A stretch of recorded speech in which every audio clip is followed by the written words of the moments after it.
इधर मध्य प्रदेश में शुक्रवार को मतदान का महापर्व संपन्न हो गया, जहां कड़ी सुरक्षा व्यवस्था होने के बावजूद कई जिलों से मारपीट और आगजनी जैसी खबरें निकलकर सामने आई।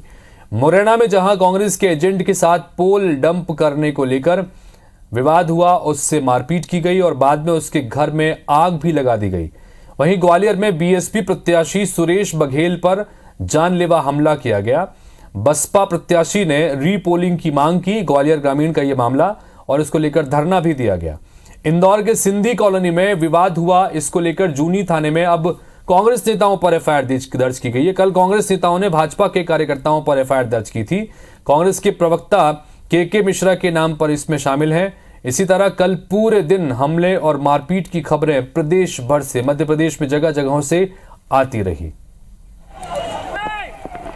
नासिर गौरी हमारे सहयोगी इस वक्त ग्वालियर से सीधे जुड़ रहे हैं, उनके पास चलते हैं। नासिर, मतदान का समय था और ग्वालियर चंबल संभाग में अक्सर इस तरह से खबरों में हिंसा की खबरें चुनाव के बीच आती रहती हैं। हालांकि कोई बहुत बड़ी घटना नहीं हुई, लेकिन छिटपुट घटनाएं कई जगह हुई जिसका मामला जो है वो थानों तक भी पहुंचा। तो क्या कुछ ओवरऑल कल ग्वालियर चंबल संभाग में रहा इन घटनाओं को के संदर्भ में अगर बात करें तो? नासिर, बिल्कुल जाहिर सी बात,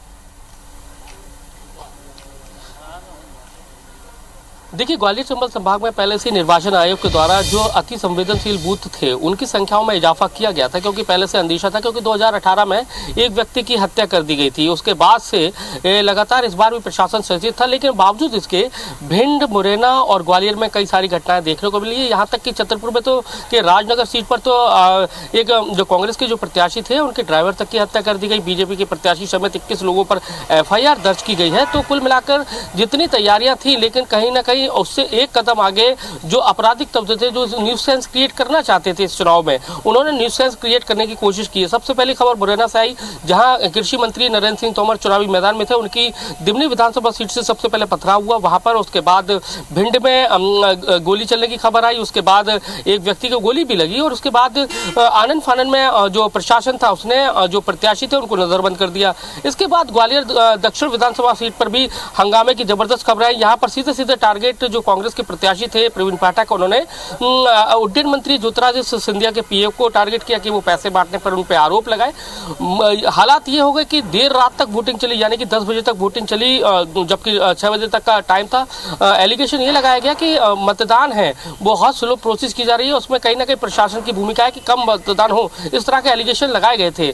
तो कुल और उसके बाद रात होते होते बीएसपी के जो प्रत्याशी थे उनके साथ भी मारपीट की गई, उनके ऊपर गैर इरादतन हमला किया गया, हत्या का हमला किया गया और उसमें 6 गाड़ियों को तोड़ दिया गया। उसके बाद उन्होंने नया गांव और कंपू थाने पर चक्का जाम किया और सीधा आरोप कांग्रेस के प्रत्याशी साहब सिंह गुर्जर पर था। कुल मिलाकर देखा जाए तो ग्वालियर चंबल संभाग में प्रशासन के लिए एक बड़ी चुनौती, चुनाव आयोग के लिए बड़ी चुनौती थी कि शांतिपूर्ण मतदान कराया जा सके, लेकिन चिटपुट घटनाओं के बीच में मतदान हो गया। लेकिन अब सबसे बड़ा सवाल यही हो गया है कि अब जो स्ट्रॉन्ग रूम्स बनाए गए हैं वहां पर भी जो चौकसी है, जो प्रत्याशियों के जो समर्थक हैं उनको लगा दिया गया है। वो सीसीटीवी कैमरे से निगरानी कर रहे हैं कि कोई भी यहाँ पर ईवीएम को उनकी डिस्टर्ब ना कर सके।